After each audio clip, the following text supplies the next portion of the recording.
Welcome to Boring Money, Rich Life. I'm your host, Joy Hicks, and today we're going to talk about credit utilization. So, a lot of times when people get credit cards, they really don't understand what contributes to them having a good or a bad score. So, utilization is very important.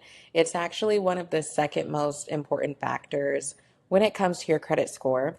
So, the first being like payment history. So, with utilization being such an important factor, I definitely wanted to talk about it because credit card debt and consumer debt are kind of at like an all-time high right now. And a lot of people might not understand that having high utilization is definitely bringing down your score. Utilization pretty much just means like how much credit you've actually used. So every credit card comes with a credit card limit, right?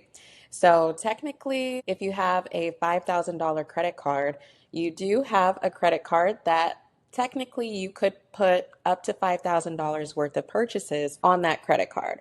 Now, you absolutely don't really want to do that because pretty much if you do that, you're at 100% utilization.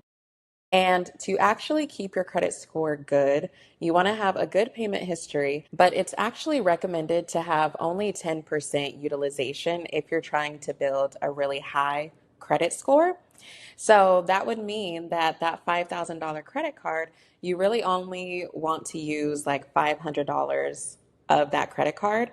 And a lot of times when people are newer to credit cards, they don't really know that. They think that, oh, okay, cool. I have the whole $5,000 to spend when technically you do. But again, it's going to bring down your credit score, especially if you don't pay that off once you get to like that 30-day mark or like your payment statement mark. And so, really, your utilization is only reported once you do get to that 30-day mark. So, let's say you do max out your credit card. As long as you get that utilization down before it's reported to the credit bureaus, then you're fine. You just don't want to carry that much utilization month after month. Now, 10% is kind of like the gold star. You definitely want to keep your utilization either at 10% or below. And I think right now, some people are even recommending not going above like 7% of your utilization. Now, with everything going on in the world, there's a lot of layoffs, there's a lot of like economic strain right now. So I would say like 20% is probably like you're kind of cutting it close, but definitely 30% is like the max. Like if you can't keep your utilization between that 10 to 20% range, I would definitely say do not go beyond 30% because you're going to put your utilization at risk, especially if you can't even afford to kind of pay that off before you hit that 30-day mark. So I would definitely say like 10% is kind of like the gold star, 30% is kind of the max. Like if you don't have it, just don't buy it. Now, if you are already at the point where you have maxed out your credit cards and it's kind of like, all right, well, I already made the mistake. What do I do now? I would definitely say pay more than your minimum. Me personally, I never just pay the minimum balance. Like I'm always going to pay a little bit more. And it's going to be really important if you have already maxed out your credit cards or if you're already past that 30% utilization rate. Because when you're just paying the minimum, all you're doing is kind of paying like the interest. You're not really attacking your principal. And so when you are beyond that 10 to 30% utilization rate, you definitely want to pay as much as you can. And it's going to be important to stop spending because if you keep swiping your credit card, you're just adding on more and more debt.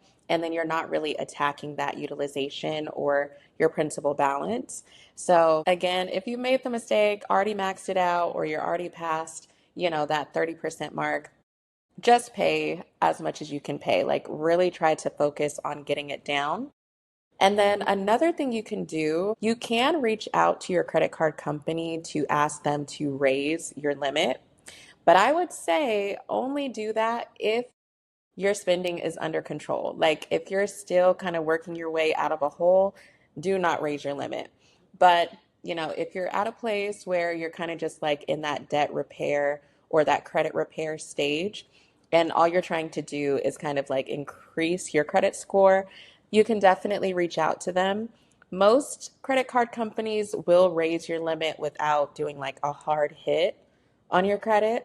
So definitely check on that. You don't want to have another hard hit if you're already trying to increase your score. But most of them will increase it as long as you do have a good payment history. So I would definitely do that. And then you can also ask them if they would be willing to bring down your interest rate. Now, that is actually pretty difficult. Like some lenders, they just will not. It doesn't even matter if you have like a 700 or not.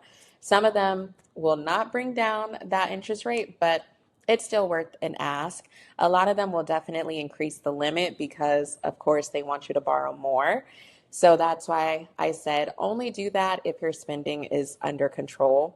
And then also, sometimes they will increase your limit without you even knowing. Like I've had that happen to me twice. They just increase the limit. But even if they increase your limit, make sure you are paying attention to your utilization. Still be very, very diligent when it comes to that utilization rate because, again, you really don't want to go beyond that 10% utilization if you are trying to get a better credit score.